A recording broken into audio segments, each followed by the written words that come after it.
रातों रात एक ऑर्डिनेंस के जरिए जो नैब लॉ है और नैब जिसके बारे में कहा जाता था कि इसकी वजह से पाकिस्तान में तरक्की कभी नहीं हो सकती, तमाम काम रुके पड़े हैं। आज उसके इख्तियारात में इजाफा करके अब वो 14 दिन से 30 दिन तक का रिमांड ले सकेगी नैब।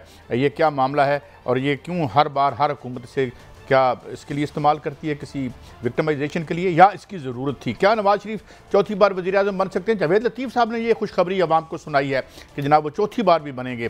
तो ये क्या मामला है, इस पर बात करेंगे। निगरान वज़ीर-ए-आज़म साहब की अपॉइंटमेंट के हवाले से मुख्तलिफ लोग मुख्तलिफ बातें कर रहे हैं। आज ज़िया लीग के जो सरबराह हैं जनाब एजाज उल हक साहब, उन्होंने अपने ट्वीट पे कहा है कि इसके लिए बोलियां लग रही हैं। ये बोलियां क्या होती हैं बड्डी साहब? एक बोलियां तो वो होती हैं ना जो गाने में हम और फोक गानों में इस्तेमाल करते हैं। ये किस किस्म की बोलियां हैं? अगर हैं तो मुआहिदे के बावजूद मईशत के हवाले से खदशात की क्या बात है? फिच और मूडी की जो उस पर ऊपर क्यों रिजर्वेशन हैं? और ये 3.5 बिलियन जो मिला है, जिसे ब्रीदर भी कह रहे हैं और लाइफ सेवर भी कह रहे हैं, इसके क्या होंगे नताइज? और एक और बात, बड़ी इंटरेस्टिंग रिपोर्ट आपसे शेयर करेंगे। हमारे साथ होंगे जनाब डॉक्टर फ़ारूक सलीम, उनसे भी रहनुमाई हासिल करेंगे। जी बड्डी साहब, ये आपने नैब का लॉ देखा, ऑर्डिनेंस, इसमें कुछ तब्दीलियां करके मजीद एम्पावर किया गया है उसी नैब को जिसके बारे में कहा जाता था कि इसकी वजह से पाकिस्तान की सारी तरक्की रुक गई है। तो अब हम उम्मीद करें कि तरक्की बेहतर हो जाएगी रिमांड टाइम बढ़ने से। बिस्मिल्लाहिर्रहमानिर्रहीम। काजी साहब, गुजारिश ये है, जिन हुक्मरानों के कोल व फेल में तजाद हो वो मुल्क में बेहतरीनी तबाही लाते हैं। मोहतरम नवाज शरीफ साहब हो, शाहिद हकान अब्बासी साहब हो, पाकिस्तान पीपल्स पार्टी हो, मौलाना फजलुर रहमान हो, ये कहते थे नैब और पाकिस्तान इकट्ठे नहीं चल सकते।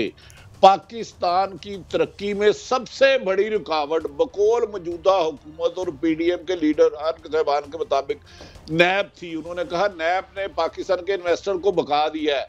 अब एक मुखालिफ को दबाने के लिए रातों रात चोरों की तरह, मुबैना चोरों की तरह नैब कवानीन जिसकी मुखालफत करते रहे, जिसको पाकिस्तान की तरक्की के रास्ते में रुकावट की वजह बयान करते रहे, 14 दिन से 30 दिन कर लिया। आपको याद होगा कुछ अर्सा कबल चेयरमैन नैब आफ्ताब सुल्तान ने कहा था मेरे पर बहुत ज्यादा दबाव है कि मैं तरीके इंसाफ के चेयरमैन को मुबैना तौर पर सख्त सजा दूं और वो केस चलाऊं जो कानूनी तौर पर साबित भी नहीं होते। और अब उसी शख्स को दबाने के लिए, अपना सियासी रास्ता साफ करने के लिए नैब ज़दा लोगों ने, जो कहते थे आसिफ अली जरदारी को नैब ने क्यों पकड़ा, जब नैब को मौलाना फजलुर रहमान ने तलब किया तो वो कह रहे थे मैं वहां की अहम तरीन शख्सियत के घर के बाहर जाकर धरना दूंगा।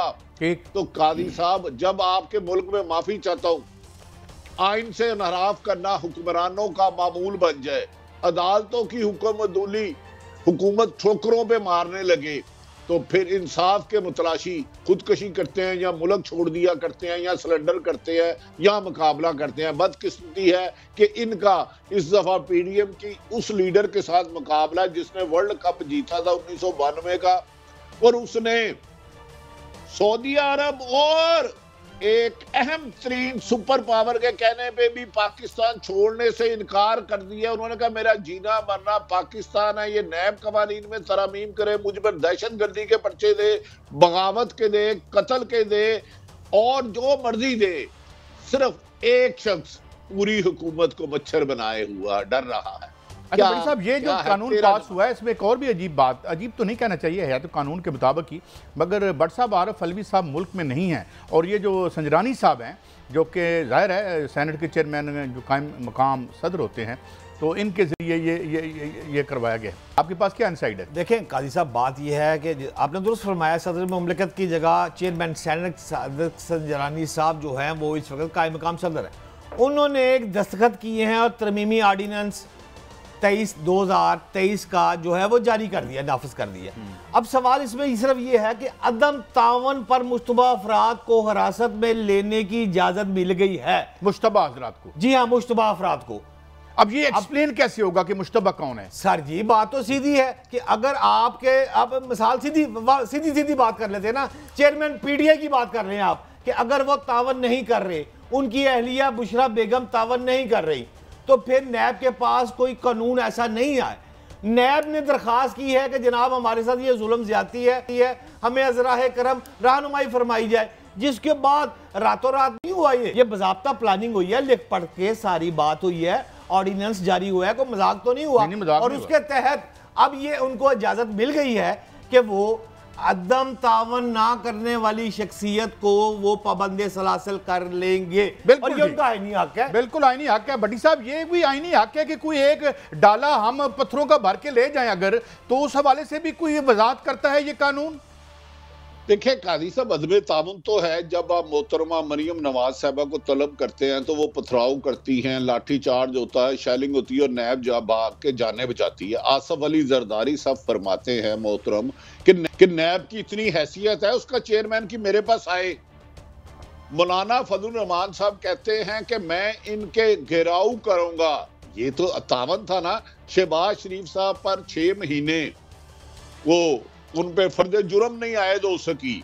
मरियम नवाज ने एक दफा ठोकर न्याज बेग सलीम शहजाद के दफ्तर में पथराव करवाया, मुबैना तौर पर बेपनाह पथराव हुआ, शेलिंग हुई और लोग पिछले गेट से भाग गए। हाँ, एक शख्स जिस पर 2 कातलाना हमले हुए, 170 के मुताबिक उनके पास मुकदमात है, वो वाकई अदम तामुन कर रहे हैं। जो 350-400 केस पीडीएम की तमाम लीडरशिप के खत्म किए हैं, वो तामुन के तहत ही तो खत्म हुए हैं। कादी साहब कौम को इतना बेवकूफ ना बनाएं। खुदारा आप तकब्बर में ताकत के नशे में अंधे हुए हैं, लेकिन पूरी कौम को एक वक्त में आप बेवकूफ नहीं बना सकते। समझ आ रही है कि पूरी की पूरी पीडीएम अच्छा नैब दादा थी। मुझे बताए ना कि आसफ अली जरदारी साहब नैब दादा नहीं थे मोहतरम?